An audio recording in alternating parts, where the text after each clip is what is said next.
Our selection today is Great Day.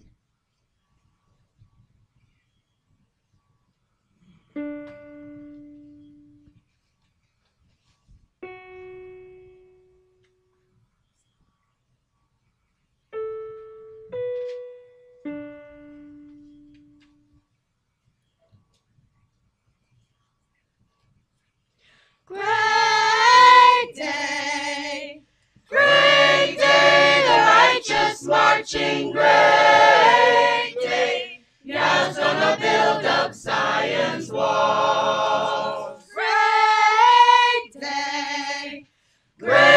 day, the righteous marching great day, Yah's gonna build up Zion's walls. Chariot roll on the mountain top, Yah's gonna build up Zion's walls.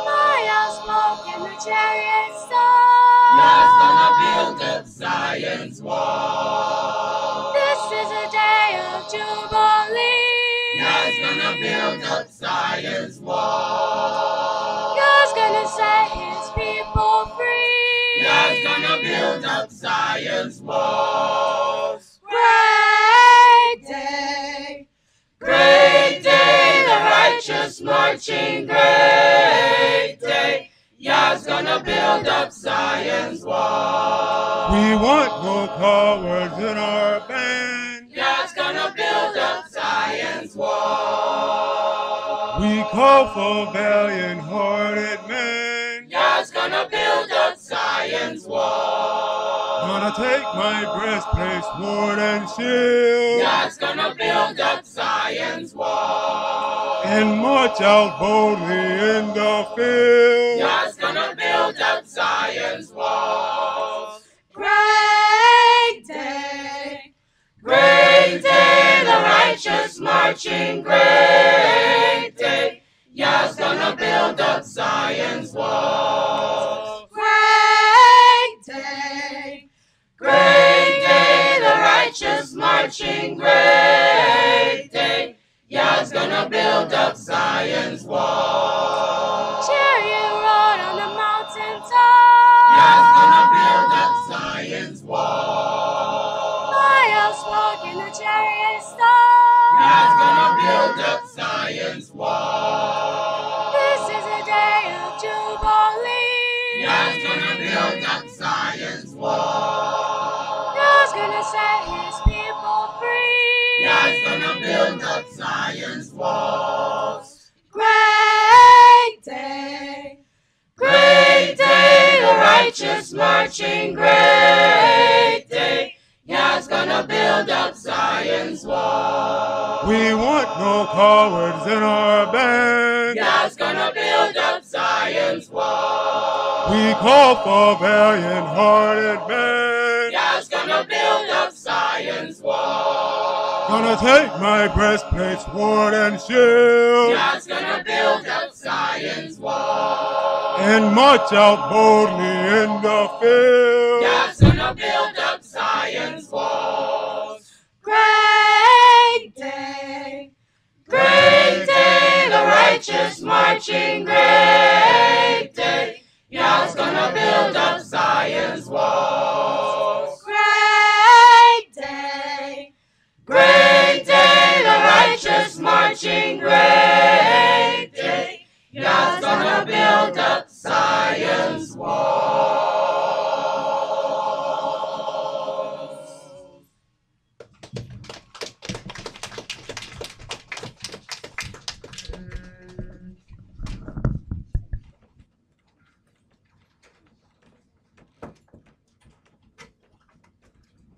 The oracles of the UCI begin at 1 Peter chapter 4, verses 7 through 11. But the end of all things is at hand. Be you therefore sober and watch unto prayer. And above all things have fervent love among yourselves, for love shall cover the multitude of sins. Use hospitality one to another without grudging. As every man has received the gift, even so minister the same one to another as good stewards of the manifold grace of Elohim. If any man speak, let him speak as the oracles of Elohim. If any man minister, let him do it as of the ability which Elohim gives, that Elohim in all things may be glorified through Yahshua the Mashiach, to whom be praise and dominion forever and ever. Amen. Ephesians chapter 4, verses 29 through chapter 5 and verse 4. Let no corrupt communication proceed out of your mouth, but that which is good to the use of edifying, that it may minister grace unto the hearers. And grieve not the Holy Spirit of Elohim, whereby you are sealed until the day of redemption. Let all bitterness and wrath and anger and clamor and evil speaking be put away from you with all malice. And be you kind one to another, tender-hearted, forgiving one another, even as Elohim for Yahshua's sake has forgiven you. Be you therefore followers of Elohim, as their children, and walk in love, as the Mashiach also have loved us, and has given himself for us an offering and sacrifice to Elohim for a sweet-smelling savor. But fornication and all uncleanness or covetousness, let it not be once named among you as becomes saints. Neither filthiness, nor foolish talking, nor jesting, which are not convenient, but rather given of thanks. Ecclesiastes chapter 5, verses 1 and 2. Keep your foot when you go to the house of Elohim, and be more ready to hear than to give the sacrifice of fools, for they consider not that they do evil. Be not rash with your mouth, and let not your heart be hasty to utter anything before Elohim. For Elohim is in heaven, and you upon earth, therefore let your words be few. Exodus chapter 23, verses 20 and 21. Behold, I send an angel before you, to keep you in the way, and to bring you into the place which I have prepared. Beware of him, and obey his voice. Provoke him not, for he will not pardon your transgressions, for my name is in him. Revelations chapter 3, verses 20 through 22. Behold, I stand at the door and knock. If any man hear my voice and open the door, I will come into him and will sup with him and he with me. To him that overcomes will I grant to sit with me in my throne, even as I have also overcame and am sat down with my Father in his throne. He that has an ear, let him hear what the Spirit says unto the churches. All right, Shabbat Shalom. Shabbat Shalom. Which is peace on Yahweh's holy Sabbath day. Welcome to another holy convocation that Yahweh has enjoined unto us here in Stone Mountain, Georgia. When we consider the great love that Yahweh has for Israel, we have to understand what that love has to do. That love has to change forms depending on the things that's necessary at that particular moment. My elder used to always say, every time you think you understand that love thing, it turns around and grows into something else. So he used to say, I have a tendency to leave that love thing alone because it's very difficult to understand it like that. And I understand just a bit of what he's talking about when you deal with even the love that one has for his child. It's written in this book that you beat him with the rod, do not spare for his crime. Now, that puts you in a situation that if there's love there, right? You love this child, but then you have to consider what part of the love is going to outweigh the other part. Do you love them so much you have a protection that you love that child, but then you have also a desire for that child to be prosperous in the world? You have to figure out what part of that love is necessary at that particular moment. It says, beat him, do not spare for his crime, for in doing so, you shall save his soul. So, does the protection portion start to be one of those things that it outweighs your part of wanting to spare their soul? So you have then two different loves. You have the love that is present for this moment, and then you have the love that has to do what it needs to do for the future and the ultimate situation for that as far as that goes. So that's something that we have to consider in our own lives, and we get a glimpse of that as Yahweh allows us to go through the things that he has left in his legacy. Let's go to, we're going to begin today in Isaiah chapter 54.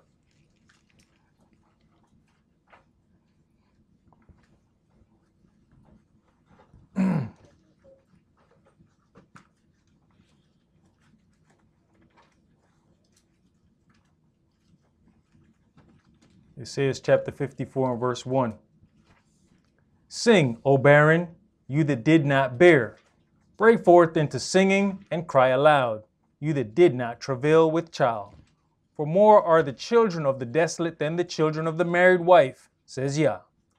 Enlarge the place of your tent, and let them stretch forth the curtains of your habitations. Spare not, lengthen your cords, and strengthen your stakes. For you shall break forth on the right hand and on the left, and your seed shall inherit the Gentiles, and make the desolate cities to be inhabited. Fear not, for you shall not be ashamed, neither be you confounded, for you shall not be put to shame.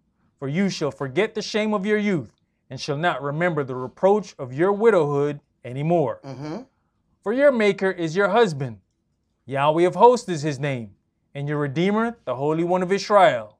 The El of the whole earth shall he be called. Right. So then we have to look at that. Your Maker is your husband. So then you have a woman that has a natural husband, and then you have a situation of where Yahweh sits. Then you have a man who is the head of his house, but still has to deal with the situation that Yahweh has set forth, that all of us collectively are married unto Yahweh Elohim.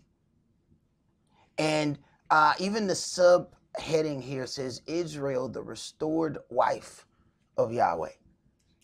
So that means that there was a part in that love. As much love as Yahweh has for Israel, absolutely nothing will take away the love that Yahweh has for Israel. Yet he still had to set and separate himself from her for a time. As much as he loved Israel, he has given Israel time after time after time, but he still had to separate himself from the love of Israel so that he can really get that love correct. Go ahead. Verse 6. For Yahweh has called you as a woman forsaken and grieved in spirit, and a wife of youth. When you was refused, says your El. For a small moment have I forsaken you. For a small moment. But we don't care if it's a half a second. It's too long for us. For a small moment have I forsaken you. See, now you got to divide between the love. Because in that small moment that Yahweh is dealing with the children of Israel, do we then begin to think that he does not love us? Because he's not agreeing with us? Because he's not allowing us to do the things that we want to do at that point? Does he not love us now? This is why Yahweh gives us families, because you find out that there are different dynamics in a family. See, when you have one child, it's one thing. The more children you start getting, the more you start realizing that, hey, they asking for different things at the same time. So you're not going to be able to give one of those kids everything they want. If that's your idea of love, your idea of love is about to suffer a blow as soon as that next kid get here. Because you're not going to be able to give him everything he wants. So are you setting that child up for a fall by giving him everything he wants? Then when the second one gets here, now look at how he looks at that one. Everything was good before he got here. Everything I asked for, I got before he got here. Think we need to drop him off. But did you set him up for that? Because he's gotten accustomed to getting everything he wants, when he wanted, how he wanted. And now this new thing just came in here. Go ahead. For a small moment have I forsaken you, but with great mercies will I gather you. In a little wrath I hid my face from you for a moment. But with everlasting kindness will I have mercy on you, says Yahweh, your Redeemer. Right. In a little wrath, I hid my face from you. That was still love. In a little wrath, I hid my face from you to get you in the right place of where you needed to be. That was still love. But if we only have one definition for love, we're not going to understand Yahweh. Go ahead. For this is as the waters of Noah unto me. For as I have sworn that the waters of Noah should no more go over the earth, so have I sworn that I would not be angry with you, nor rebuke you. For the mountains shall depart, and the hills be removed, but my kindness shall not depart from you, neither shall the covenant of my peace be removed, says Yahweh that has mercy on you. O you afflicted, tossed with tempest, and not comforted, behold, I will lay your stones with fair colors, and lay your foundations with sapphires. And I'll make your windows of agates, and your gates of carbuncles, and all your borders of pleasant stones. And all your children shall be taught of Yahweh. All your children shall be taught of Yahweh. So if all your children are being taught of Yahweh, we are learning some things that goes past our definition of love. We are then making sure that our children learn the definition of that Yahweh has for love, not the little narrow version that we have. Go ahead. And great shall be the peace of your children. In righteousness shall you be established. You shall be far from oppression. For you shall not fear, and from terror, for it shall not come near you. There's about to be a lot of things that's going to hit these streets. We are seeing a lot of changes here in the daughter of Babylon. But Yahweh separates his servants from those things. But what are we doing to separate ourselves from all of the individuals in the street? Go ahead. Behold, they shall surely gather together, but not by me. Whosoever shall gather together against you shall fall for your sake. Right. If you do what you're supposed to do and have the covering of Yahweh, it don't matter what anybody else playing. It don't matter how they get together. It don't matter how many people they gather. It don't matter how many congregations they get to go against you. It ain't gonna prosper. And you can't figure out everything that somebody else is planning. All you got to do is take care of what you're supposed to do in Yahweh. Yahweh take care of his business when you take care of yours. Go ahead. Behold, I have created the smith that blows the coals in the fire. I created it. See, we only want to put nice things on Yahweh. You know, because Yahweh wouldn't do nothing bad. He's a God of love. He wouldn't do that. No, he's not a bad Elohim. He's love and tenderness. Go ahead. And that brings forth an instrument for his work. And I have created the waster to destroy. I'm sorry, he created what? The waster. Right. So when destruction comes, first thing we say, boy, the devil busy. Yeah, we're like, oh no, that's me right there. That's me right there. I don't know what y'all talking about. Why y'all give him credit for everything? I did that. You didn't see the way I made that thing move up and then blow up? Who did the devil didn't do? I did that. So I destroyed that. But we are so easy to give the credit to the adversary. That was how I made. Look, I created the adversary to do the stuff that he did. Go ahead. No weapon that is formed against you shall prosper, and every tongue that shall rise against you in judgment you shall condemn. This is the heritage of the servants of Yah, and their righteousness is of me, says Yah. All right, let's go to,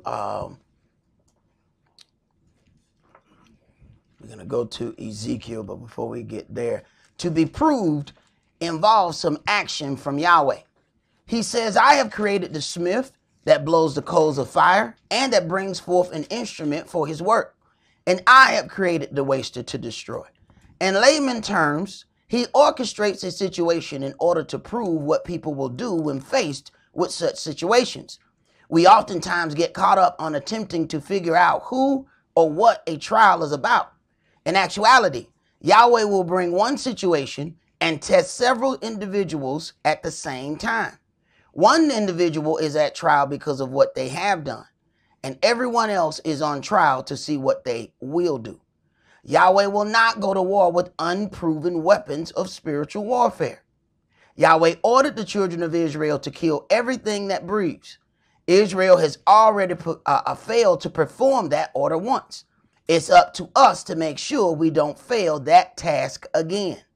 His word states that a mark will be placed on the head of those that sigh and cry for the wrongdoings committed in the city. Those individuals who put themselves in harm's way without wavering by speaking the truth will be spared from destruction. So what we are supposed to do is observe a situation, mark those who operate without partiality, and arrange them in our army from top to bottom, from most honorable down to least honorable. Let's go to Ezekiel chapter 9 and start that at verse 1.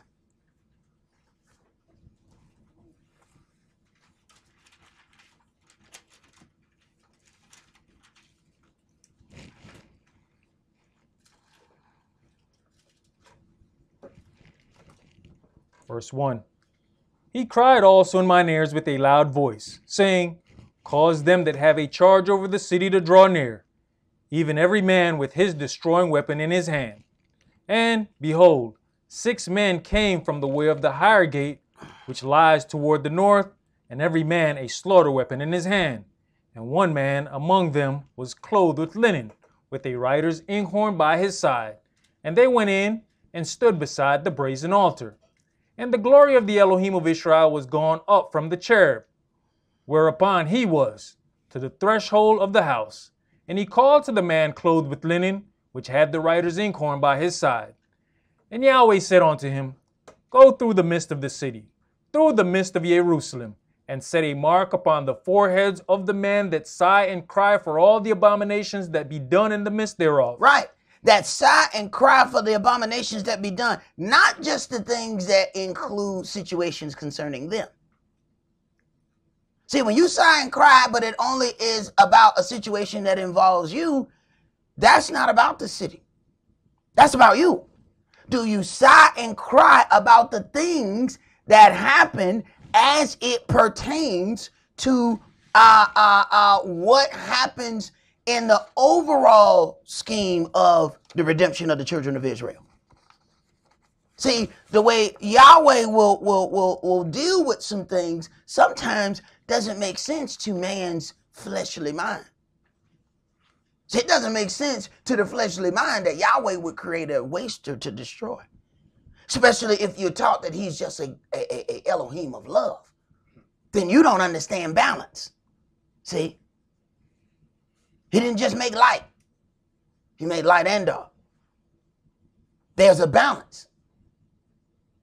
So that thing then starts to be confusing when we limit what Yahweh our Elohim can and will do. Go ahead. Ezekiel chapter 9 and verse 5. And to the others he said in mine hearing, Go you after him through the city and smite. Let not your eye spare. Let not your eye spare. The same thing he told us concerning your children, concerning discipline in your house. Let not your eye spare. Don't use a pity for his crying. See, some of us, we strong until we see one tear.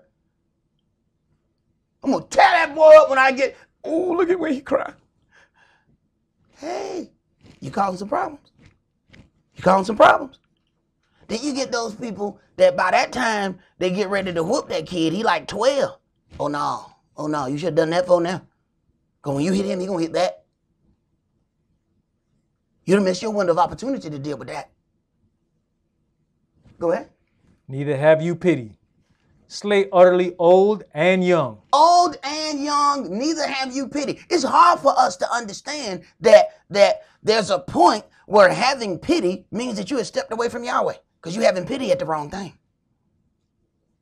See, now it's time for righteous judgment. When you show up with pity, when it's supposed to be righteous judgment, you have stepped on the other side of Yahweh, your Elohim. So we must know when to do those things. We must know when to activate the right part of love. Love is not one thing that stays the same with every individual you encounter. What one person needs for love is not the same thing another individual needs for love. And the biggest mistake we make is to get into relationships before we know what we need for love. So what we're doing is trying to give the TV definition of love, and then we get it and it don't work out, and then we walking around, I don't know. I mean, I had what they put in the base. It said, check these 10 things for love. I checked, and Keisha had all 10 of those things. But I am not happy with Keisha, and I don't understand why. That book wasn't your heart. You were supposed to check your heart for what you needed to be loved. Not what that book said. Go ahead. Both maids and little children and women, but come not near any man upon whom is the mark. Right, because they earned their protection. They earned their protection by what they did. Putting themselves in harm's way, saying what they had to say, doing what they had to do, but it wasn't popular to say and do at the time that it was happening. So what you get now is a result of what you did before. What you get in that kingdom will be a result of what you do right now. See, our problem is we're still dealing with the very near part of love and not understanding that this thing is stretched out over time. It's stretched out over dealings. You work first, then you get paid. We understand that, don't we? There ain't nobody that's confused about that. You work first. You don't go to nobody, yeah, man, y'all just hired me today. Go ahead and deposit that into my account. I'm sorry, excuse me? Yeah, go ahead and deposit my. I've been checking my account for an hour, man. You ain't put the check in there. Today's your first day. You ain't work yet. How are you expecting to get paid? You work first, then the check comes. Same concept. Go ahead. And begin at my sanctuary. Begin at my sanctuary. Start at my house. That's where all righteous judgment starts. Start at your house. That's where all love starts. You can't go and feed the homeless and your kid's hungry. Oh, that look good to everybody else. Look, he's so nicely out there feeding those homeless people. And your kids get there and they stomach go, wait a minute. You ain't feed them? Something wrong with your love. Your love started in the wrong place. That don't mean you are not able to have love for outside individuals. But there's different kinds of love. And you got to know which one to apply to the situation that is in front of you. One size fits all only works for kufis and sweatshirts. And they don't really work for kufis, because I'm looking at some of y'all heads. You know what I'm saying? There's definitely a child-sized kufi on a grown man's head. It don't work. But you go into that little beauty supply store, man, they don't have no different size kufis in it. You got to go all the way in there to find the different size kufi. You'll find out that one size fit all thing don't work. You got to know where to apply that. Look at the situation, examine that situation, and say, this is the kind of love that is necessary for this situation. See, when we got confused, when we were coming up, they used to talk to us about keeping it real. Yeah, you keep it real, my brother. And keep it real was supposed to mean that you the same all the way around. Keeping it real gets you real dead real fast. You got to know when to back off. You got to know this situation requires a toothpick. This one requires my Kel-Tec. I got to flip it out and fold it. Okay? You got to know which situation you deal with, but every situation does not need your Kel-Tec. If somebody step on your shoe and you, whoa, the shoe ain't that nice. This is not a Kel-Tec situation. Go ahead, bro. Then they began at the ancient men which were before the house. And he said unto them, defile the house and fill the courts with the slain. Go you forth. Defile the house. It's my house. That's his house he's talking about.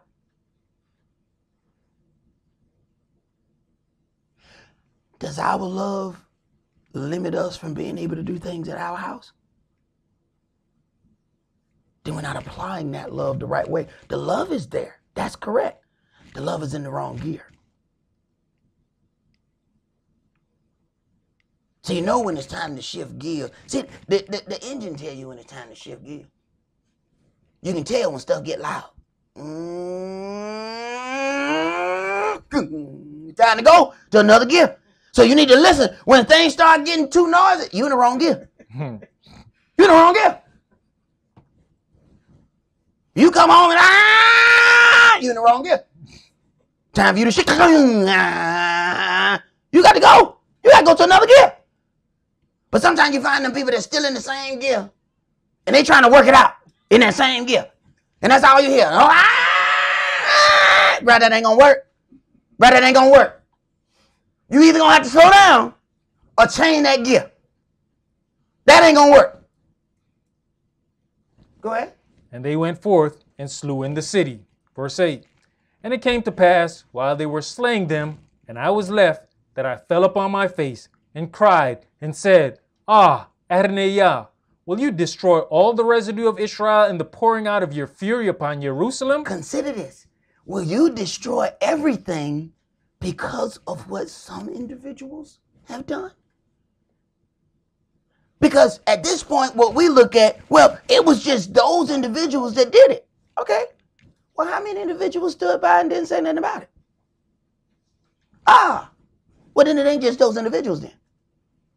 See, everything that we allow, you might well go ahead and do it too. It's not like it just falls on those individuals. Oh, no. When that plague come in, everybody start dying. And that's the part that's confusing. Wait a minute. Yahweh, you're not killing people who I know they wasn't involved. What's the matter? You didn't understand righteous judgment and what it meant. See, when you execute righteous judgment, it keeps the destroying weapon from coming in the city. Not from coming in that house. See, we're still thinking of things individually, and Yahweh is dealing with things collectively as a whole nation. See, you have the family of Israel, and then you have the nation of Israel. Our problem is we're still thinking family, and Yahweh is at nation. So when he shows up with the destroying weapon, all that stuff you turn the blind eye to, it's going to come to your house too. Now that's confusing to people because they said, well, I didn't do that. Right. But you stood by and let it happen. Destroying weapons still come to your house. Then it's coming to innocent people's house too. And they like, I ain't had nothing to do with it. Go ahead. Then said he unto me, the lawlessness of the house of Israel and Yehuda is exceeding great, and the land is full of blood, and the city full of perverseness. For they say, Yahweh has forsaken the earth, and Yahweh sees not. All you need to do is let something go on for a little while, and people believe that Yahweh does not see. Go ahead. And as for me also, mine eye shall not spare, neither will I have pity, but I will recompense their way upon their head. And behold, the man clothed with linen, which had the inkhorn by his side, reported the matter, saying, I have done as you have commanded me. Right, which is the greatest thing that we can ever be able to say to Yahweh our Elohim. I have done as you have commanded me. Because at the end of the day, what can I offer to my Elohim? What can I offer to him that he don't already have? Everything I have is his. Everything that I have received, he has given me. Can I sacrifice 1,000 goats? If I had money and gave him 100 Ferraris, would that make him happy? How do you give somebody something who has everything? The best that I can give him is obedience. It is the greatest sacrifice that we could ever offer. There ain't nothing he can be bribed with. What, I'm going to give him a mountain? He like, you do know I made that, right? He gonna give me what I made.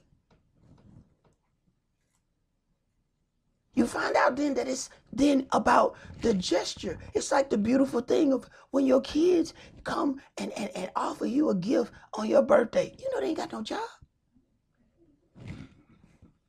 And they come in, hey, Daddy, happy birthday, Daddy. And you like, that is so sweet, thank you. And you looking at your accountant, where did they buy this? They ain't got no job. You bought that gift. But the gesture. See, love is different. It was the gesture. You know the mama snuck and took them to the mall? When you look for your card and it was missing? And did you see my Visa card? I swore for a card I put in this top pocket. Huh? Right. Let's go to Isaiah chapter 55.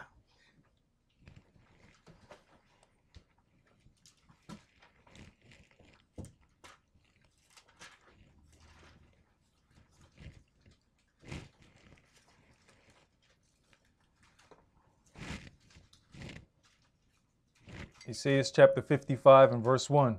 Ho, everyone that thirst, come you to the waters, and he that has no money, come you, buy and eat. Yea, come, buy wine and milk without money and without price. Why you gonna buy stuff without money? When you have the favor of Yahweh your Elohim, you start getting stuff that you do not deserve, that you cannot afford, that you yourself could not even have imagined for yourself. I've gone to try to get one car because I set my mind low. My mind was on my money.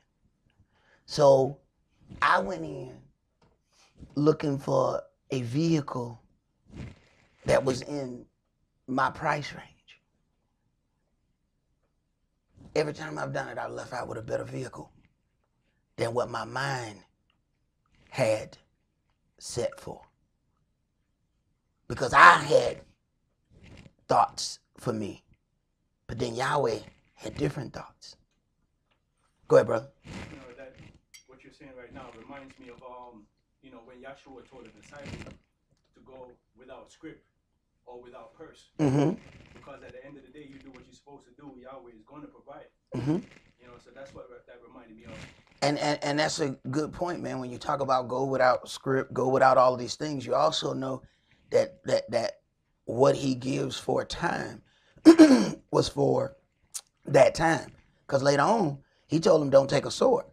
Afterward, he said, if you got a sword, take one. Matter of fact, get two. So you got to know what kind of situation you're dealing with. See, he provides when it comes time that you're finna deal with a dark area. Yahweh will provide and instruct you for that dark time that's coming. Every situation is not dealt with the same way. Yahweh provides. And if you pay attention to how he leads, then you will end up making the necessary changes when those changes are needed.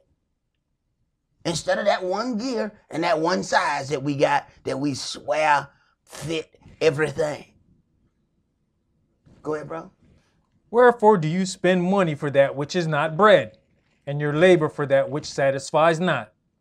Hearken diligently unto me, and eat you that which is good, and let your soul delight itself in fatness. Incline your ear, and come unto me. Hear, and your soul shall live, and I'll make an everlasting covenant with you, even the sure mercies of Dawid. Right. If you are able to hear and come unto me, if you are able to get out of your own way and deal with me in your heart, then I'll make an everlasting covenant with you. But you're going to have to get out your own way. Go ahead. Behold, I have given him for a witness to the people, a leader and commander to the people. Behold, you shall call a nation that you knoweth not, and nations that knew not you shall run unto you because of Yahweh your El, and for the Holy One of Israel. for he has glorified you. Right. They're going to run unto you when you are proven that you are the seed of Israel, whether natural or spiritual, because your ways confirm that. Then they will run unto you because the favor of Yahweh is going to be upon you.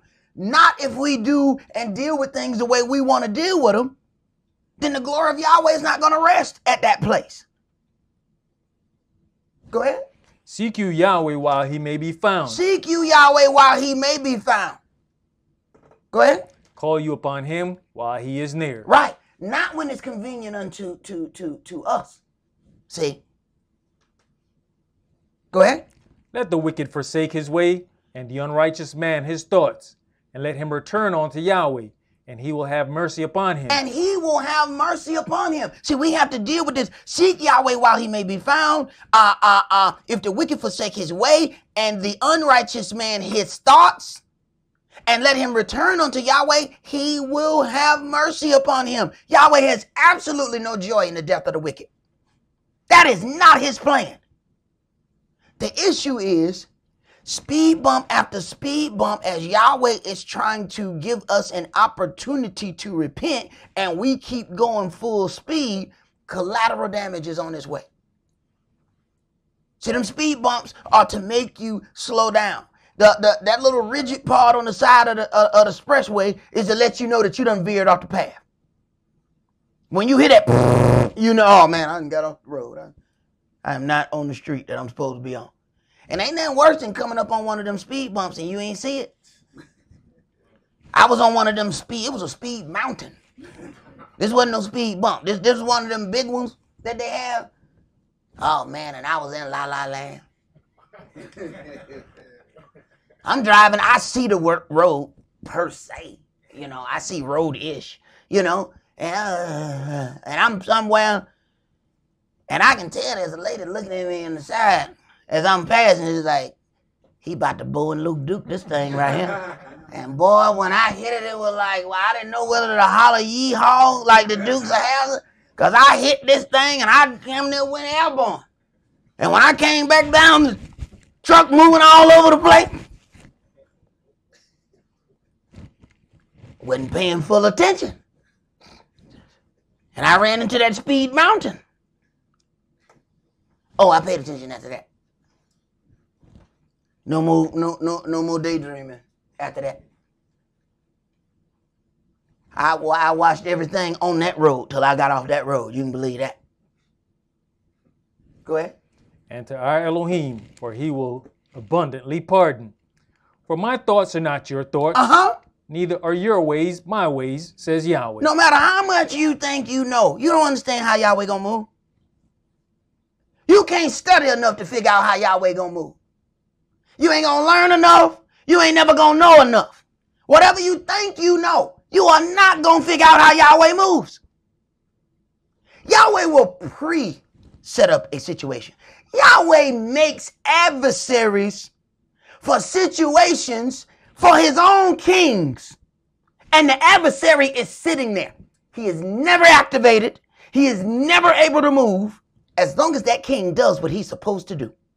The minute that king gets out of the favor of Yahweh, here comes an adversary that he's been training for the last 25 years. And all he has on his mind is destroying you. Your ways ain't Yahweh's ways. Your thoughts ain't his thoughts. You ain't gonna figure out how he coming. And then, because something happened, we think, oh man, you know, it got to be man, because there's no way this can be put together. Yahweh put that together from day one. From the day he anointed you, he made you an adversary at the same time. There you go. All right, it's blessing, it's blessing. All right, get ready, I want you to hate him to kill him. What? But Yahweh, you just said you loved him. I do. I love him. And I'm anointing him. But I'm going to raise up him just in case he don't do what he's supposed to do. That way I ain't got to find nobody to kill him. Say, oh, you, go. That's it. Done deal. Yahweh don't operate like we operate. We trying to think Yahweh going to deal like we deal. He made the weapon for your destruction at the same time he anointed you. Ain't got to go find nobody to come get you. There's somebody that wake up in the morning and all they think about is destroying you. Oh, kill Kish. Yeah, good morning, world. Yeah, boy, I hope I get a chance to kill Kish. That's it. But if he do what he's supposed to do, Mr. Kill Kish ain't never gonna get there. He gonna die. And his last word is gonna be the same thing. Kill Kish. That's it. He ain't never get to do it. But he was there. Go ahead. I mean, even as we read the book, we can read where the Medes are going to be stirred up to destroy Mystery Babylon. Mm-hmm. So that's already in play. It's just the perfect situation has to happen to activate them. Mm-hmm. All it is activate. Don't they send you that card in the mail? You got a lot of money in that account. But it don't work till you activate it. But it's sitting there. All right? The money's still in the account, right? But you can't use it till you activate it. And sometimes, we get it, we all happy, and we already at the store. We forgot that little sticker on the back. So they like, wait a minute, wait a minute. Right there again. Well, hey, what? You made a little sticker, but you might need to call these people. Oh, my bad. Right. Yahweh does not operate like man. Yahweh is the creator of man. His thoughts are higher than our thoughts. His ways are higher than our ways. You will never figure out how he will deal with a situation. There are some situations where I thought Yahweh had completely left me. And he was there the whole time. That was the part of the love. He couldn't save me. He had to let me go through it. And it made me stronger and better. Go ahead. It says chapter 55 and verse 9. For as the heavens are higher than the earth, so are my ways higher than your ways, and my thoughts than your thoughts. For as the rain comes down, and the snow from heaven, and returneth not thither, but waters the earth, and makes it bring forth and bud, that it may give seed to the sower, and bread to the eater, so shall my word be that goes forth out of my mouth. It shall not return unto me void, but it shall accomplish that which I please, and it shall prosper in the thing whereto I sent it. So the angels that do what they're supposed to do, they're never going to receive a failing report. When his word goes out, it's going to do what he planned for it to do. No matter if man does not do what they're supposed to do, then Yahweh going to remove and place and change and rearrange. He's going to do whatever he got to do. That word is going to perform what he set it out to do. Same time he anointed Moshe, he told Moshe, go and do all these things. Next thing you know, there's an angel ready to kill him because he had not taken care of something in his house. And Moshe knew exactly what it was. See, that's the part of mercy of Yahweh, that he gives time. But when you don't take care of it, his angel steps in and takes care of it. Moshe knew exactly what Yahweh was angry about. He knew exactly what the situation was. His wife knew exactly what the situation was. He got to a certain point. Yahweh said, this is as far as you're going to go. I'm about to kill you. Not I'm killing your wife, who's the one that's keeping you from doing the circumcision. I'm going to kill you because you are the head of the house. I ain't killing her. I'm killing you. Then that made him have that argument with her, and then they got the circumcision. So you have to understand how your Elohim works. His ways ain't like our ways. So if you're trying to put the thought process of man in Yahweh, you're going to have a whole lot of problems. He don't work like that. You see Yahweh in a situation over here, it'll throw you when you think, oh man, Yahweh finna punch that person, and Yahweh go, pow! He hit the wrong dude. No, he didn't. No, he didn't. Yahweh don't operate like we operate. And it would behoove us to find out how our Elohim works. Go ahead. For you shall go out with joy and be led forth with peace. The mountains and the hills shall break forth before you into singing, and all the trees of the field shall clap their hands.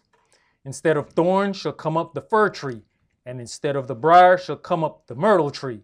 And it shall be to Yahweh for a name, for an everlasting sign that shall not be cut off. Right. The whole earth is waiting on you. The land is going to blossom and bud when you return. But we got to earn that.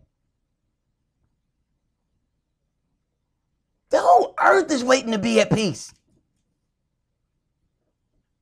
And you the key to it. Because it ain't never going to have any peace amongst the rulership that we see now.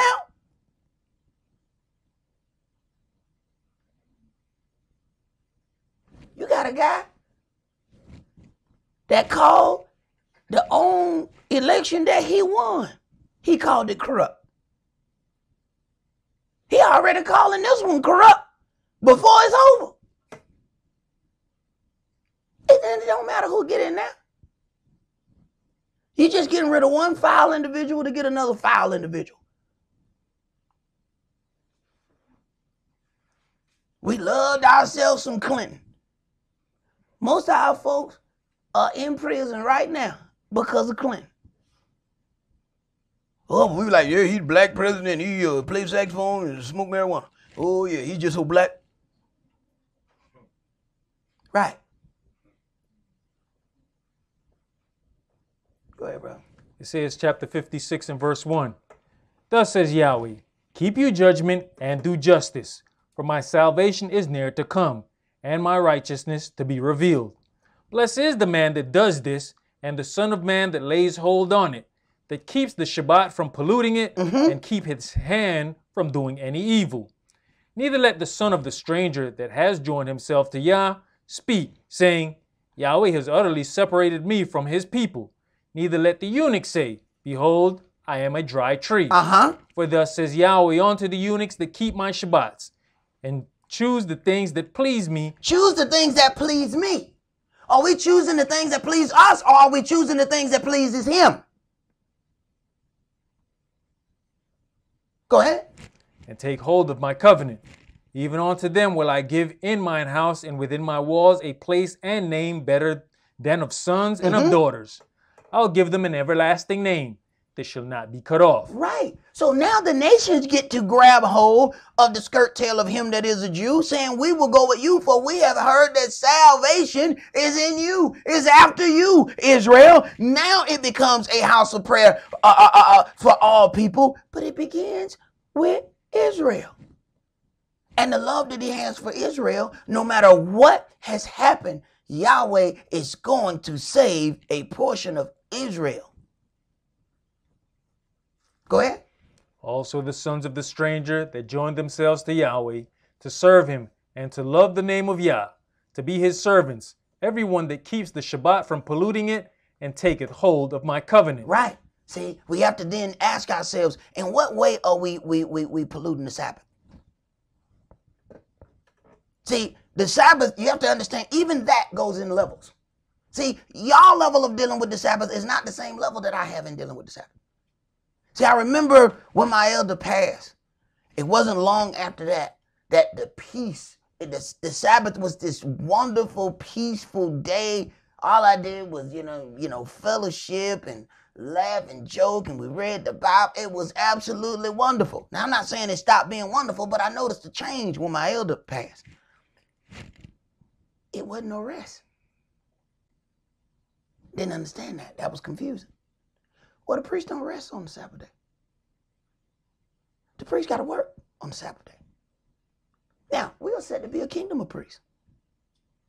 So then at some point, your level of keeping the Sabbath should elevate to priest level. On a smaller level. Mine completely changed. So when it come down to any part of the work, my work is put front and center because it's my job and it's my covenant. So you got to understand, y'all part of keeping the Sabbath ain't at the same level of me keeping the Sabbath. So when I got to do something to go to work, everybody else has got something going on, got to step out the way. No, so I got to do this. There ain't nothing that's going to take precedent over what I got to do. This is my job. I don't get to rest today. See, it's optional if y'all decide to do something today. It's not optional for me. See, I got to answer for Yahweh, to Yahweh, if I don't deal with that. Go ahead. Verse 7. Even them will I bring to my holy mountain and make them joyful in my house of prayer. Their burnt offerings and their sacrifices shall be accepted on mine altar. For mine house shall be called an house of prayer for all people. The Adonai, which gathers the outcasts of Israel, says, Yet will I gather others to him, beside those that are gathered unto him. All right, let's go to Isaiah chapter 58. And we're going to read verses 1 through 14.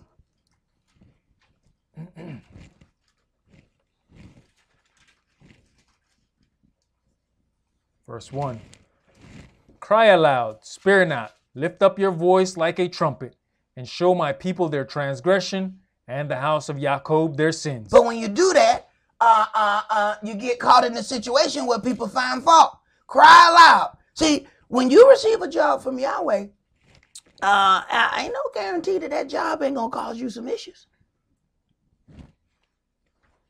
We hear, yeah, man, that brother's a prophet. Do you understand how dangerous it was to be a prophet? I know that sounds good. That sounds really nice. Until Yahweh said, yeah, I need you to go over there in this land and proclaim that judgment is about to come. Oh, that job seemed real cool until you on the way.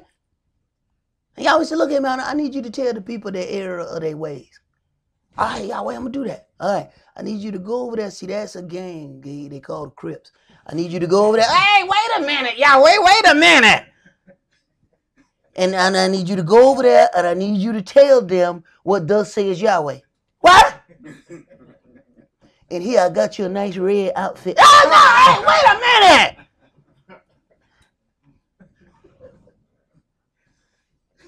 You want me to go in now? Yeah. And make sure you wear this red outfit. I don't want to wear that outfit in there. I don't even want to go in there. And I sure don't want to wear this outfit. But I picked this out for you. I had to tailor make it. Thank you. Go ahead, bro. Verse 2. Yet they seek me daily and delight to know my ways, as a nation that did righteousness and forsook not the ordinance of their El. They ask of me the ordinances of justice. They take delight in approaching to Elohim. They take delight in approaching to Elohim. Go ahead. Wherefore have we fasted, say they, and you seeth not? Wherefore have we afflicted our soul, and you taketh no knowledge? Behold, in the day of your fast you find pleasure and exact all your labors. Right. So then what does that tell us? This is not just dealing with the fast. I had a brother call me and we were having a conversation with the fast about fasting. And please forgive me, brother. I'm still going to call you back. I got a new phone and I'm operating with both phones.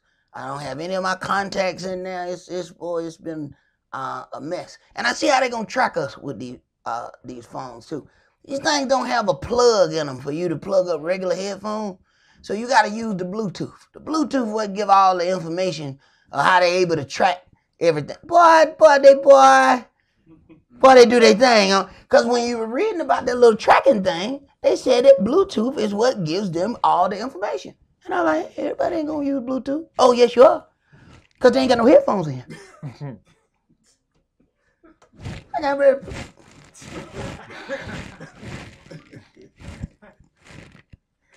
Got me again. Yep. Ain't no headphones. So if everybody using Bluetooth, that's giving them pinpoint information as to how far you are from the other individual that now can tell, oh, he's sitting right next to Kish. Because they got a Bluetooth on. Ain't got no headphone. Right. That's why they're so eager to get rid of your old phone. Get this new one. Right. We can track you better. Your old, that old 8-track phone you got. It's hard to, we lose you sometimes. We ain't gonna lose you with this one. Right. Go ahead, bro. It says chapter 58 and verse 4. Behold, you fast for strife and debate, and to smite with the fist of wickedness. You shall not fast as you do this day, to make your voice to be heard on high. Is it such a fast that I have chosen? A day for a man to afflict his soul. Is it to bow down his head as a bulrush and to spread sackcloth and ashes under him? Will you call this a fast and an acceptable day to Yah? So then this deals with two things. The whole part of fasting, they're asking, we have afflicted our soul. Do you not take witness to that? So then you consider that as you go out and deal with the things that we endure over a long period of time. That afflicting of ourselves, either by dealing with the things of our brethren or whatever that thing may be, it gets us to a point where Yahweh is able to hear us faster in the things that we seek to him for. That's the whole purpose of the fast. To deny yourself so that you present a situation that allows you to be heard of your Elohim faster. Because if you're in a situation, you want him to hear right now. You don't want him to hear next year. That ain't that type of prayer. Well, what do we do to separate that type of prayer? See? How do we show that this is a different type of prayer? By afflicting ourselves when we're going through something. But what is the whole base factor? Denying you. And that is actually what's getting in our way. Us. So the whole concept of fasting is about getting out of your own way. You can't see you for you. I wish I get out of the way so I can see myself. Go ahead. Is not this the fast that I have chosen? To loose the bands of wickedness, to undo the heavy burdens, and to let the oppressed go free, and that you break every yoke? Is it not to deal your bread to the hungry, and that you bring the poor that are cast out to your house?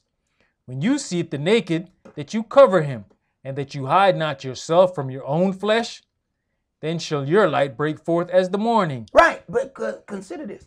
It says, be good to all, especially those of the household of faith. Love starts at home and then it's spread abroad. See, we can't go across town and go do good to the Gentiles and walk past all our hungry brothers on the way to go feed somebody and the way to go help somebody and the way to go deal with somebody on the other side of town. Well, you didn't see all them hungry people? You didn't see all them people sleeping on the ground next to your house? You didn't see all those people. But you saw them people way over there. So was that about those people or was it about you? Go ahead, bro. And your health shall spring forth speedily, and your righteousness shall go before you. The glory of Yahweh shall be your reward. Then shall you call, and Yahweh shall answer. Then you shall call, and Yahweh shall answer. See, you got to earn that quick call.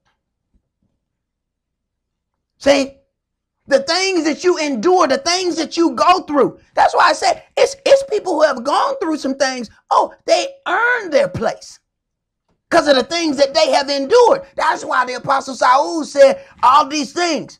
I've been beaten. I've been shipwrecked. I've been this. I've been that. Hey, I earned my right to stand here. Do the things that which I suffered. In afflicting oneself, then you shall call and Yahweh shall answer when you do the things that you're supposed to do. But you got to earn that. Go ahead. You shall cry, and he shall say, here I am. You shall cry. But remember, now before we read, he said, don't you pity them. There's a whole lot of people crying when that pestilence come and thousands of people start dying at once. There's a whole lot of crying, but y'all ain't here. Afflicting oneself, dealing with the things in the correct way. Now you cry and Yahweh said, here I am. Wait a minute. You cried. It says you shall call on Yahweh and he shall answer. All right, that's one level. You shall cry and he shall say, here I am. When you cried, you didn't even ask. You just cried. And he automatically came. That's the kind of love he has for Israel. But Israel has to have that kind of love back. Go ahead.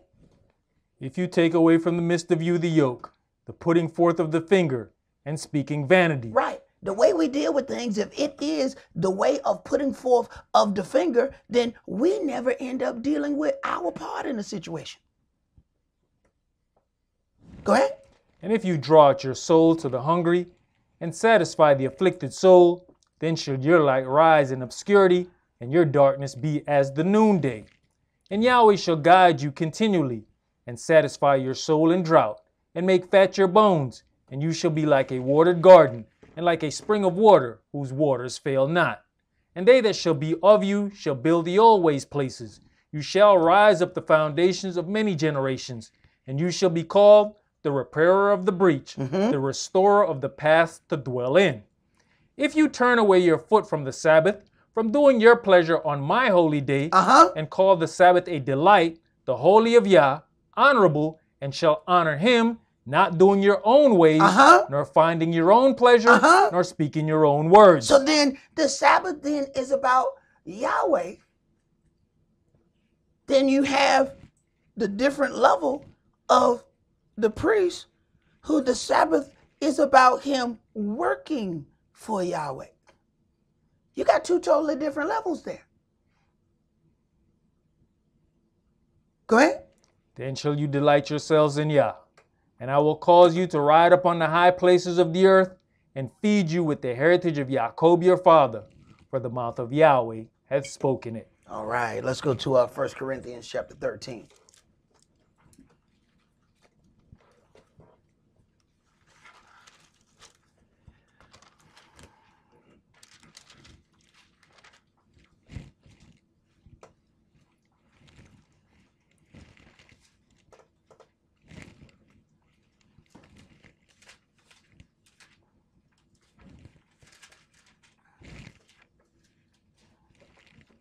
1 Corinthians chapter 13 and verse 1.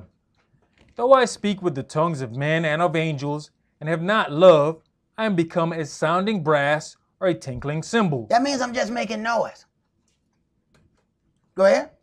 And though I have the gift of prophecy, and understand all mysteries and all knowledge, and though I have all faith, so that I could remove mountains, and have not love, I am nothing. Consider that. And though I have the gift of prophecy, which are gifts that we're supposed to, covet and understand all mysteries and all knowledge.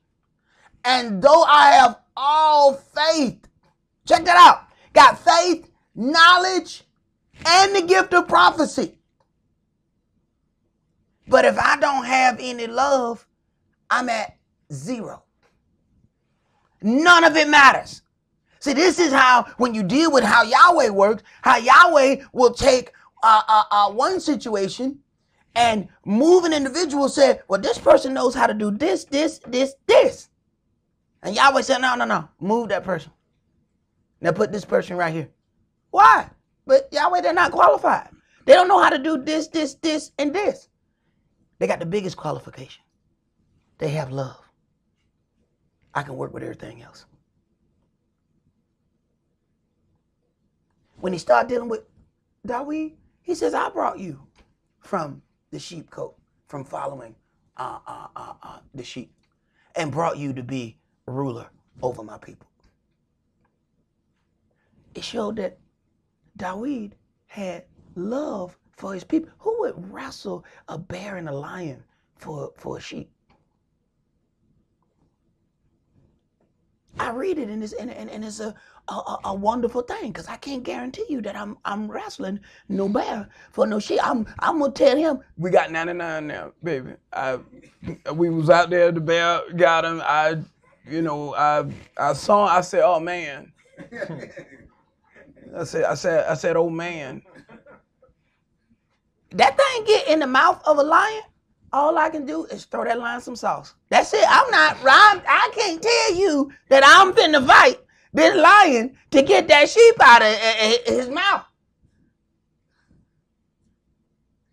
But that was love for Israel. He had the greatest qualification, and that was here.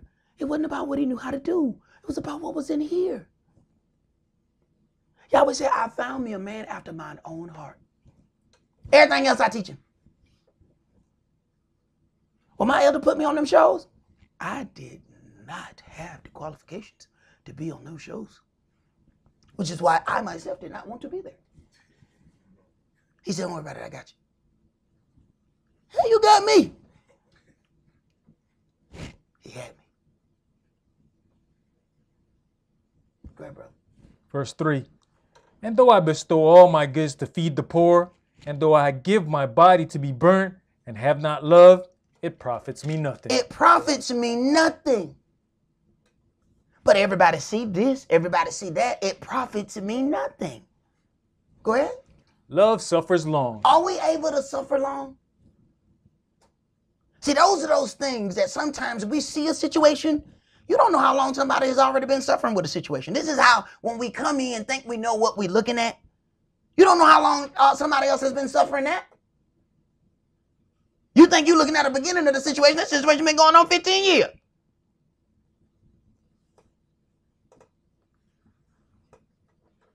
Had people we were going to church with come to figure out they at home beating on their spouses. People had been going through and enduring some things. You didn't know what they were going through. But looking at that on the surface, you seeing one thing. But you don't see that when them people go home and get choked out. So you think you know what you're looking at. Go ahead, bro. And is kind. Love envies not, love vaunt not itself. It is not puffed up. Right. See, love behaves itself in a certain way. So you have what comes out of people's mouth when they say, I love you. Then watch the actions if they match the definition of what love does. There's what love is, then there's what love does. Are you listening to the words or are you watching the actions? Go ahead. Does not behave itself unseemly. Seeks not her own. Is not easily provoked. Is not easily provoked. Seeks not her own. Go ahead. Thinks no evil. Rejoice not in lawlessness. But Thinks no evil. Say that again. Thinks no evil. Go ahead, bro. Rejoice not in lawlessness, but rejoice in the truth. Beareth all things, believe all things. Love bears all things. What things has Yahweh not bear for you?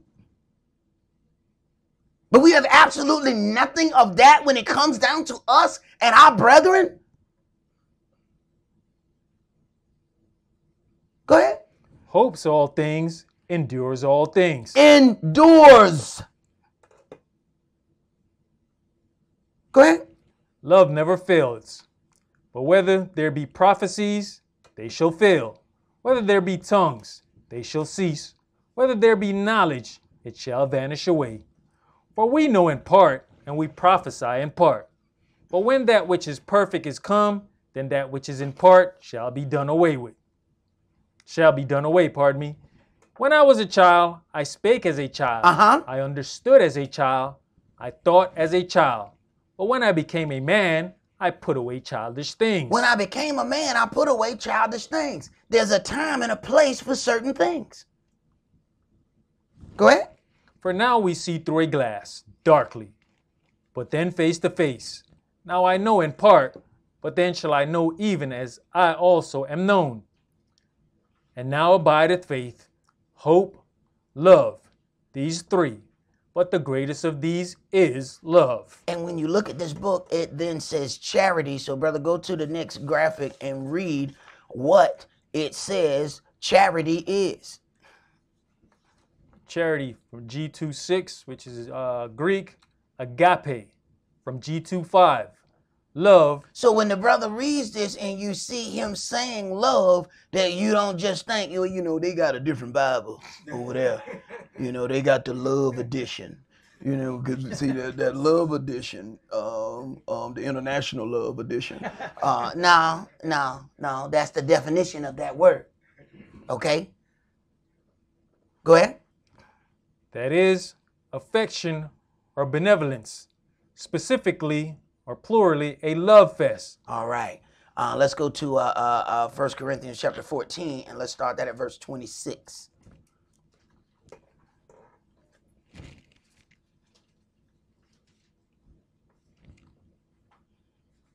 First Corinthians chapter 14 and verse 26.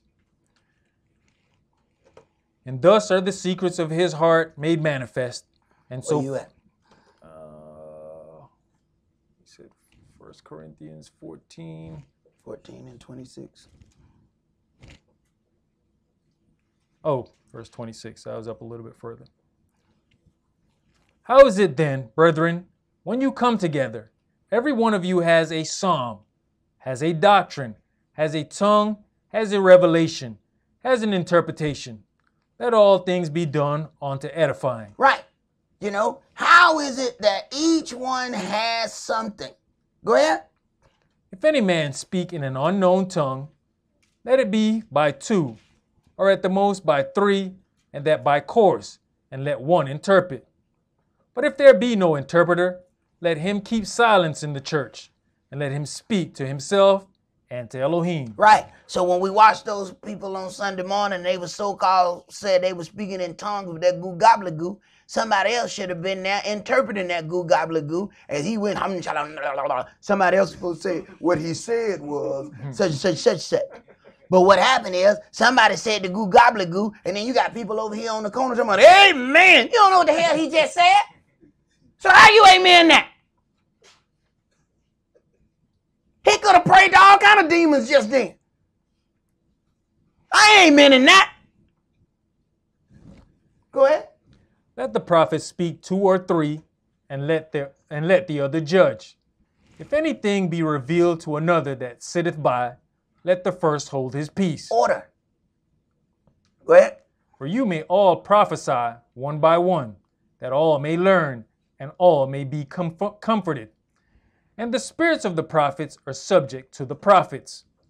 For Elohim is not the author of confusion, but of peace, as in all churches of the saints. Elohim is not the author of confusion, but as it is our responsibility to make sure that there is not confusion. Go ahead. Let your women keep silence in the churches. Do we even understand the great leeway that we have in even having women in the church? Now this New Testament. Now had this been Old Testament, folks would have said, we ain't got to listen to that. Wait a minute. This the stuff that we should have been hearing before we came out of Sunday church.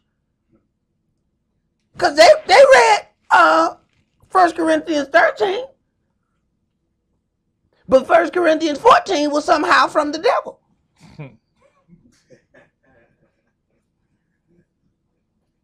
Go ahead.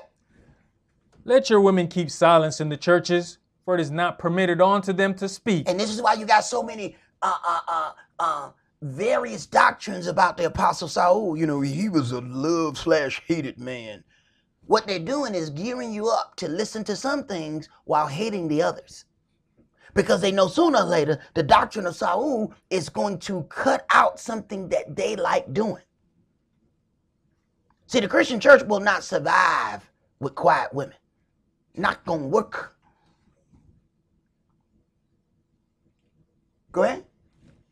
But they are commanded to be under obedience, as also says the law. And if they will learn anything, let them ask their husbands at home, for it is a shame for women to speak in the church. So says the law of our Elohim. First of all, understand, there was a different, the women wasn't in there with the men. I remember when people were angry when my elders separated the women, put women on one side and men on the other. Oh, people was, they was in the uproar. Sugar Booger is way over there. I can't see her lips as she says, Revelations. Oh, what am I going to do? Read, man. What?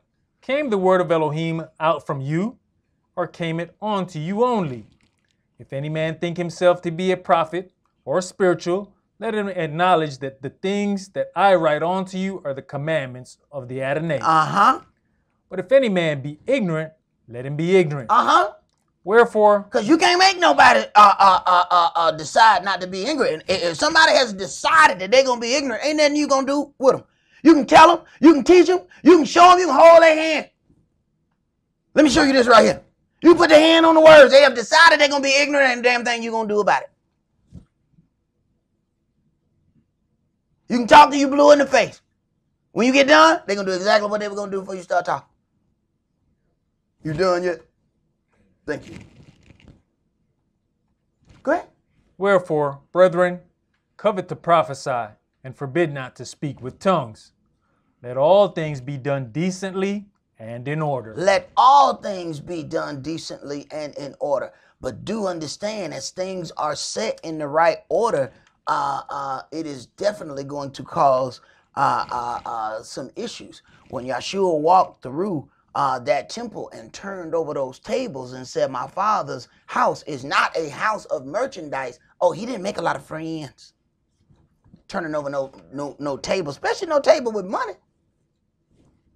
You just flipped over the money table. Go over there to World Changers and kick over that ATM. After them deacons rough you up, you're going to jail. Revelation Chapter 12. Go ahead. You bad? Show me what you're working with. You gonna learn today. Yeshua wasn't about making friends. He was about making his father happy. He was about getting individuals to walk in the right way that they will attain unto their salvation. So then he had a different type of love than the love people talk about. See, the love that Yeshua had for us made us walk accordingly. So he didn't walk around and say nice things to the disciples all the time. He had to read them parables. Man, he cut them disciples, man. He told them some harsh things at times. Because what was important was them attaining unto their salvation. Not that they feel all warm and cozy inside like your favorite snuggly. Revelation chapter 12, let's read verses 7 through 14. And there was war in heaven. Michael and his angels fought against the dragon. Right, it's war in heaven, but we want absolute nothing but peace among us everywhere we go. Yeah, Yahweh got to fight in his house. You don't think you're going to have to fight in yours?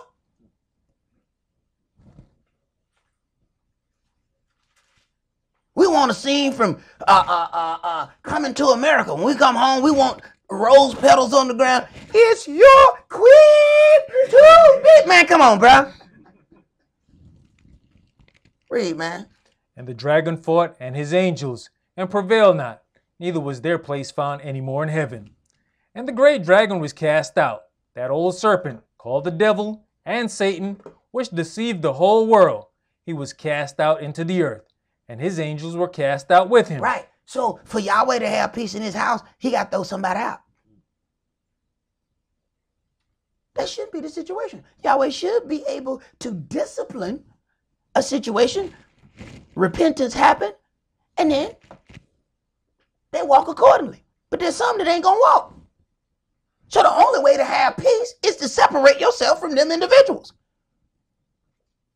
And he has given the adversary, the devil, plenty of opportunity to decide if he's going to repent.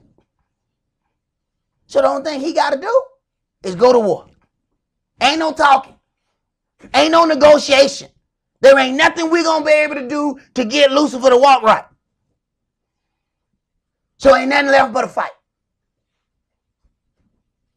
Now, if you show up to the fight with your roses, Lucifer done showed up with a Caltech. And you got that nice edible arrangement. Here, you can eat these. No, I'm going to eat you. Alive, fool. You showed up with the wrong weapon. I don't think you understand what's going on here. Go ahead. And I heard a loud voice sing in heaven, Now is come salvation and strength, and the kingdom of our El, and the power of his anointed one. For the accuser of our brethren is cast down, which accused them before our Elohim day and night. Right. What did it say? Go away from the putting forth of the finger. The great accuser of our brethren. This is a characteristic of the adversary of the devil. We must not take on that characteristic. We cannot be the great accuser of our brethren. This is what Lucifer does. Can't wait to introduce a situation so he can go tell on you. Because he going to say point blank, I didn't make him do it. I just offered suggestions. He did that on his own, Yahweh. He did it on his own. I just made sure when he turned on his phone, Keisha's name popped up. I did not press send. I put it there, left it there to see what would happen. Apparently he left it unlocked and maybe bumped into it. Don't you know? It was not I. I did not make him do it. Oh, he's going to present his innocence as he's making the accusation. But he knew exactly what to present. He waited 30 years to come at Yahshua. As soon as the spirit of Israel entered into that body, boom, he owned him. They say you got angels that's supposed to guard you unless you dash your foot against a stone. Look, come on, let's go on top of this building and won't you throw yourself down? Let's see if those angels come. He's getting to test the limitations of the flesh. Do you understand that there's limitations to the flesh? Do you understand that there's a spirit part of you that should be fighting the flesh part of you? Do you allow the flesh part to win before the fight even begins? Go ahead, bro. Verse 11.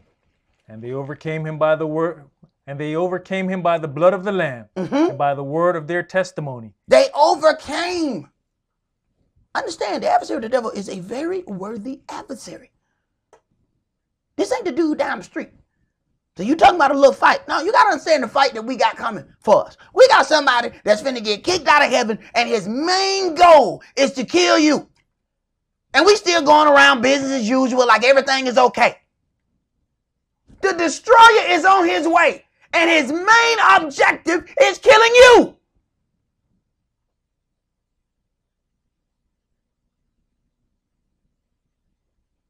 Go ahead, bro. And they loved not their lives unto the death. Therefore rejoice, you heavens, and you that dwell in them.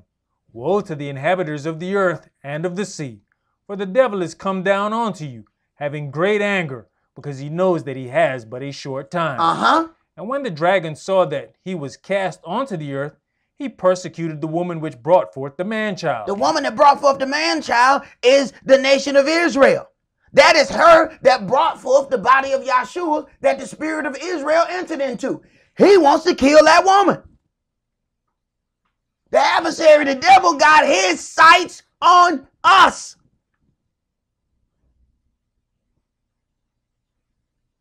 We ain't even preparing for the fight. We still scared to execute righteous judgment on a minuscule manner. Yet he's coming for judgment on the whole earth. And we're scared to deal with little issues.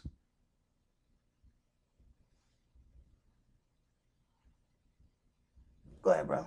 And to the woman were given 2 wings of a great eagle, that she might fly into the wilderness. See, the love that Yahweh has for Israel does not stop the assault. What he does is protect her in the assault.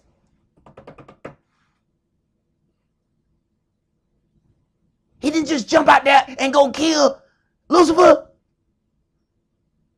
The adversary of the devil is attacking his wife. He don't go kill the adversary. Because at the same time, he's got to teach his wife. She just can't operate any old kind of way. He's dealing with both situations.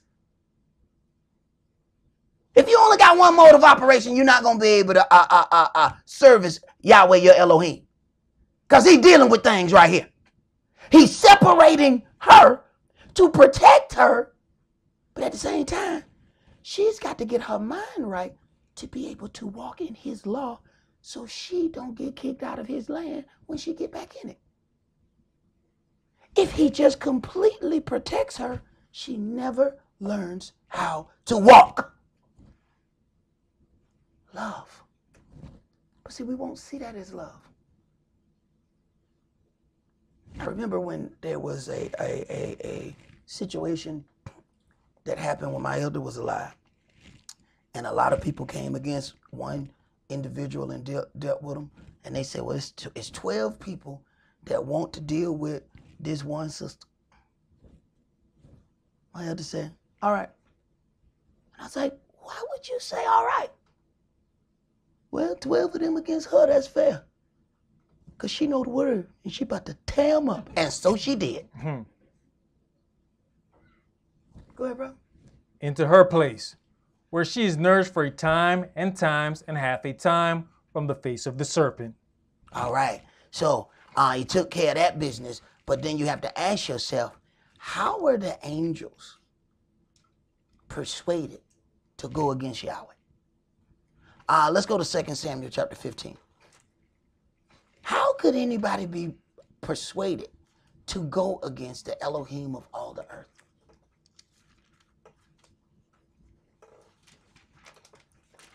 Second Samuel chapter 15, let's read verses 1 through 7.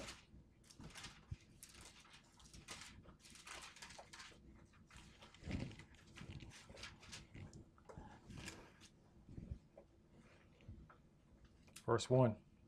And it came to pass after this that Absalom prepared him chariots and horses and 50 men to run before him. And Absalom rose up early and stood beside the way of the gate. And it was so that when any man that had a controversy came to the king for judgment, then Absalom called unto him and said, Of what city are you? And he said, Your servant is of one of the tribes of Israel. And Absalom said unto him, See, your matters are good and right, but there is no man deputied of the king to hear you. Absalom said, moreover, Oh, that I were made judge in the land, that every man which has any suit or cause might come unto me, and I would do him justice. And it was so, that when any man came near to him to do him obeisance, he put forth his hand and took him and kissed him. And on this manner did Absalom to all Israel that came to the king for judgment. So Absalom stole the hearts of the men of Israel. He stole the hearts of the men of Israel with a hug and a kiss. Go ahead.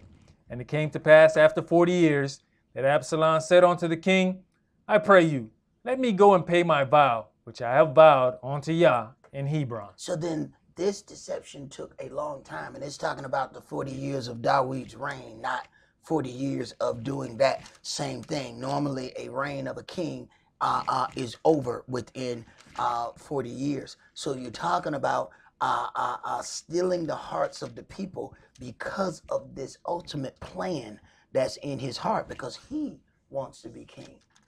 And he gets all the people on his side just by hugging and kissing them. How cheaply we sell our heart. Let's go to Mark chapter 14. You have to wonder, did Lucifer go and hug every angel he saw? How you doing? I mean, he got enough to rebel against Yahweh. To the point where there's a war. Not an altercation. There's a war. That means he convinced enough people to fight on his side. My elder always said, let something go on long enough so you can get all the people, the sympathizers, get them all together. And that way you can get rid of everything at the same time. Mark chapter 14, and let's start that at verse 43.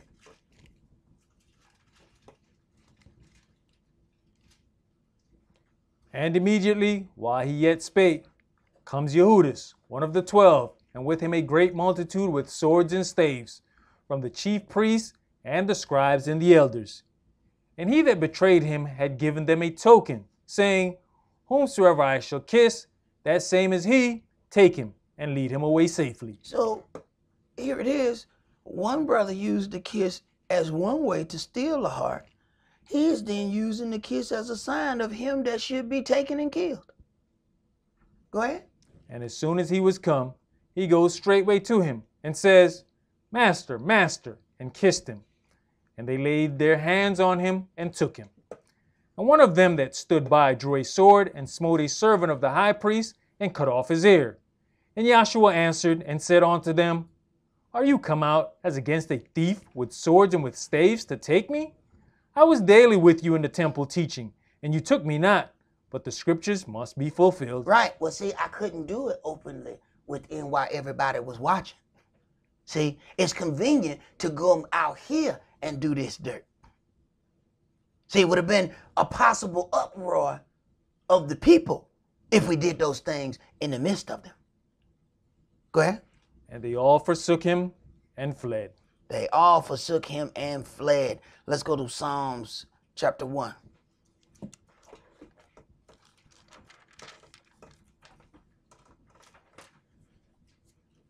Psalms chapter 1, and we're going to read that to the end of chapter 2.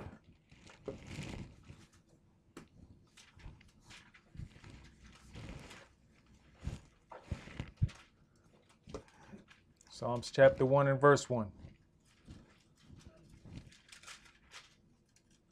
Blessed is the man that walks not in the counsel of the ungodly, nor stands in the way of sinners, nor sits in the seat of the scornful. This is why it says, in the multitude of counselors, there is safety. Multitude. That means we have to listen to more. It didn't say just one counselor. See, you have counselors based on their area of expertise. There's not one situation that fits everything, so there's a multitude of counselors. Do you know who to speak to about what? But see, respect of persons gets us to a point where we don't want to deal with any multitude of counselors. And that gets us in a situation where we're only getting one type of counsel. Go ahead. But his delight is in the law of Yahweh, and in his law does he meditate day and night. Do we ever do that? Meditate in his law? Go ahead. And he shall be like a tree planted by the rivers of water, that brings forth his fruit in his season. His leaf also shall not wither, and whatsoever he does shall prosper. The ungodly are not so, but are like the shaft which the wind drives away. Therefore the ungodly shall not stand in the judgment, nor sinners in the congregation of the righteous. Therefore the ungodly shall not stand in the judgment, nor sinners in the congregation of the righteous.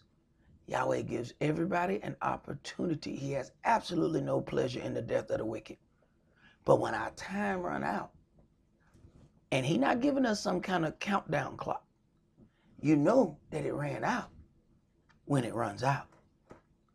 And it's too late for negotiation when it runs out.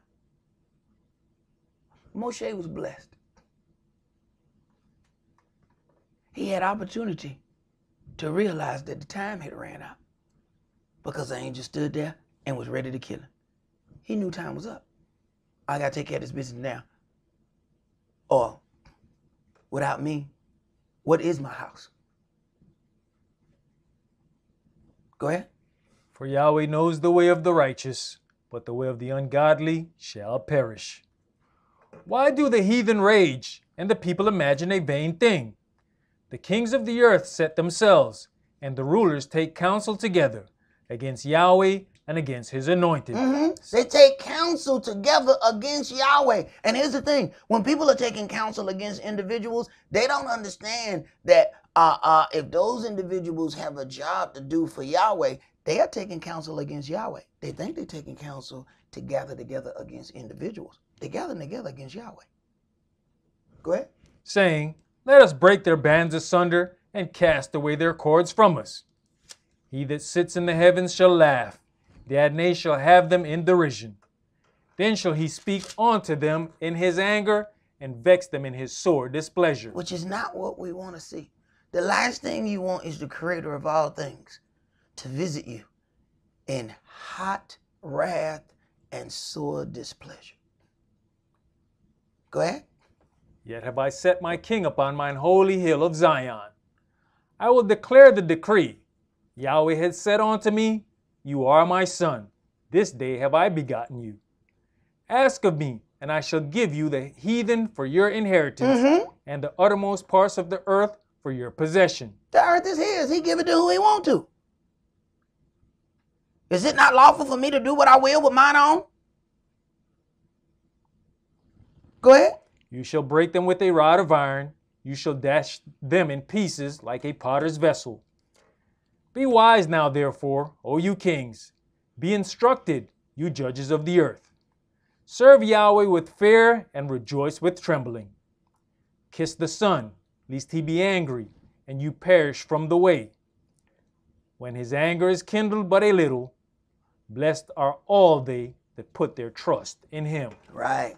And putting your trust in Yahweh involves you taking your hand out of situations. See, there's that thing where Yahweh, our Elohim, can get in and do some things, but you find out that ain't nothing like doing something and somebody else is in the same pot working as you working. So everything you fix, they break, trying to still work on the same thing that you working on. So you find out, all right, one of us got to stop. Because everything I set up, you undo. Because you trying to work on what I'm working on. So Yahweh, being the great Elohim that he is, having all power, he still does not force that power. All right, I'm going to step back. It looked like you handling it, so I'm going to step back. You let me know when you finish. When you finish working on it, then I'll work on it. But we can't work at the same time. We ain't on the same level. But let us hear the conclusion of this matter. Let's go to Colossians Chapter 3.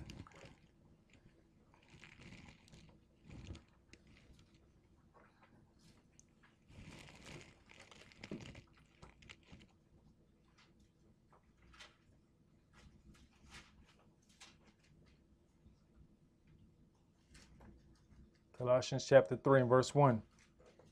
If you then be risen with Yahshua, seek those things which are above, where Yahshua sits on the right hand of Elohim.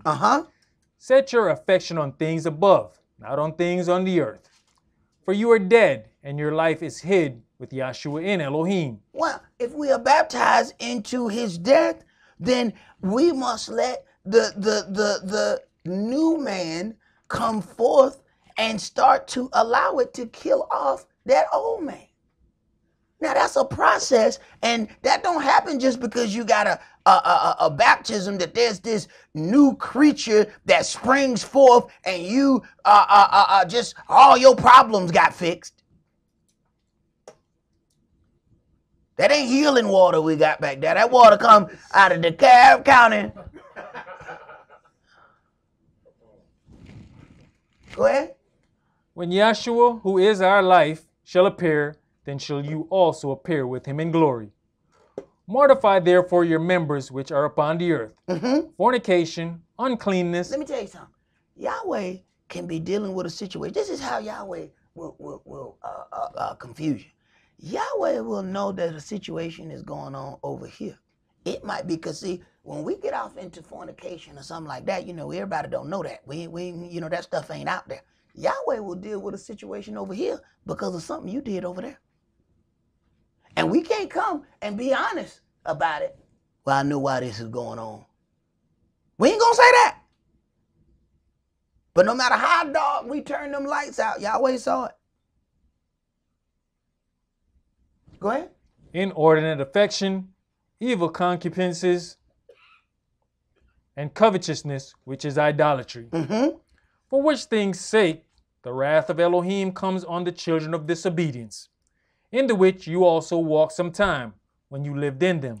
If we be honest with ourselves. When we think we was already perfect before we showed up, we ain't honest. I already knew all this stuff except, Yahweh and Yahshua. Right. Go ahead. But now you also put off all these: anger, wrath, malice, blasphemy, filthy communication out of your mouth. Lie not one to another, seeing that you have put off the old man with his deeds. Because this word says Yahweh hate lying.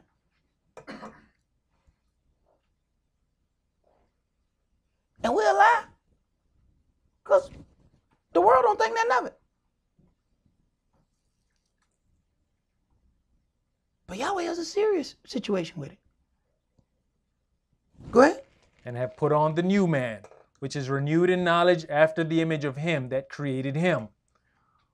Where there is neither Greek nor Yehudi, circumcision nor uncircumcision, barbarian, Scythian, bond nor free, but the Mashiach is all and in all. So then the love that Yahweh has for Israel then transcends that and goes on to the rest of the world. His love just begins with Israel. But Yahweh is the creator of all that is in the earth. So all those nations are going to be able to grab on to this. So the love of Israel is not just about Israel. Go ahead.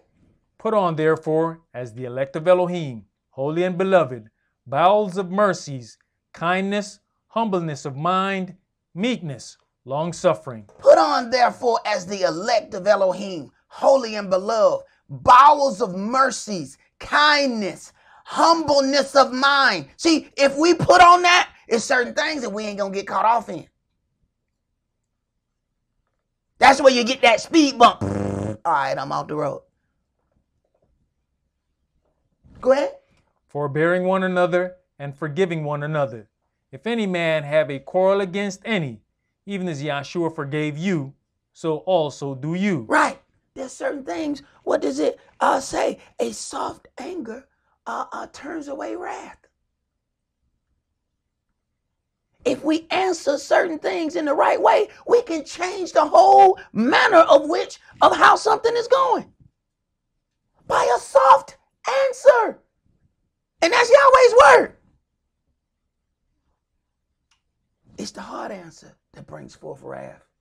Because we're not then dealing with kindness, meekness, and humbleness of mind. Go ahead. And above all these things put on love, which is the bond of perfectness. And let the peace of Elohim rule in your hearts, to the which also you are called in one body, and be you thankful. Let the word of Yahshua dwell in you richly in all wisdom, teaching and admonishing one another in psalms and hymns and spiritual songs, singing with grace in your hearts to the Adonai. And whatsoever you do in word or deed, do all in the name of the Adonai Yahshua, giving thanks to Elohim and the Father by him. Wives, submit yourselves unto your own husbands, as it is fit in the Adonai. Husbands, love your wives, and be not bitter against them. Children, obey your parents in all things, for this is well pleasing unto the Adonai. Fathers, provoke not your children to anger, lest they be discouraged. Now, what if you take that out of context and say, well, when I make them clean up, that provokes them to anger, so I'm not going to make them clean up. Them lies and propaganda, you say. Go ahead. Servants, obey in all things your masters according to the flesh, not with eye service as men pleasers, but in singleness of heart, fearing Elohim. Because how we do something still represents our Elohim. How we operate at our job still represents Elohim. They said you are one of those children of Israel. Then you go in there snapping at the people, talking to them in all kind of way. Do you understand what you just put upon your Elohim? Or then you have the opposite. Some of us that'll be real nice to the heathen and just come and snap at everybody in Israel. Either way it goes, you represent your Elohim when you do that. Now, they blaspheme your Elohim because of what we did. Go ahead. You know, sometimes your very actions can make somebody else look at themselves. I had a job years ago and supervisor just kept coming at me. One day he come at me and he says, you know, I had to go home and question myself. Am I stupid or are you stupid? He says, because no matter how I come at you, you just stay the same.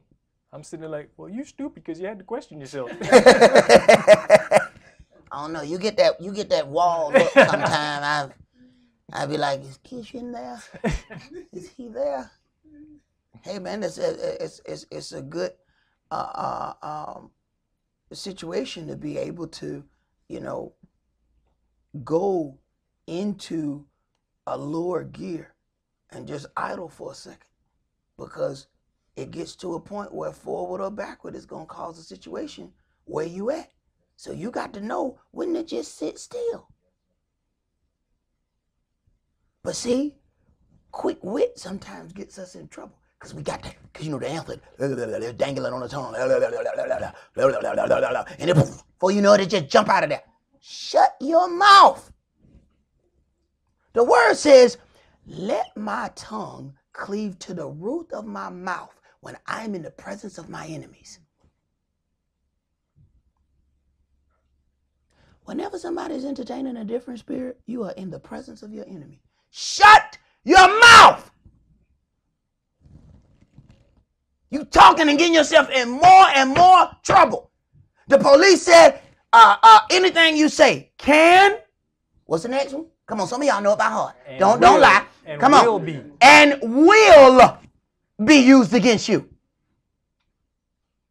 Now tell us what happened. All right, well, let me tell you something, officer. All right, what happened? He just told you it was going to be used against you. Why are you talking? That's where the pride and vanity kicks in. Because your mind got sense enough to know that everything that's coming out of your mouth is about to hurt you. But your flesh has overridden your good thought. You know what to do. You're not dumb. You're not stupid. But flesh has overridden it. Let me talk. I want to say something. I need to say something right now. I need to say this. Shut up, spirit. Flesh want to talk. Here come the trouble. It wasn't because you didn't know. You know. They clearly explain. Anything you say is about to be used against you.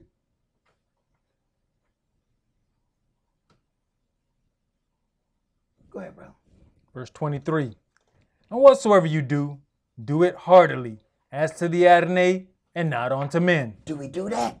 Do we know that even when we do some job over here, it is still representing our Elohim? The people that said, excuse me, your name is Israel. Oh, they start a song and dance while I'm over there working. Now imagine how I do that. What is that going to do for that name? Go ahead. Knowing that of the Adonai you shall receive the reward of the inheritance, for you serve the Adonai Elohim. But he that does wrong shall receive for the wrong which he has done.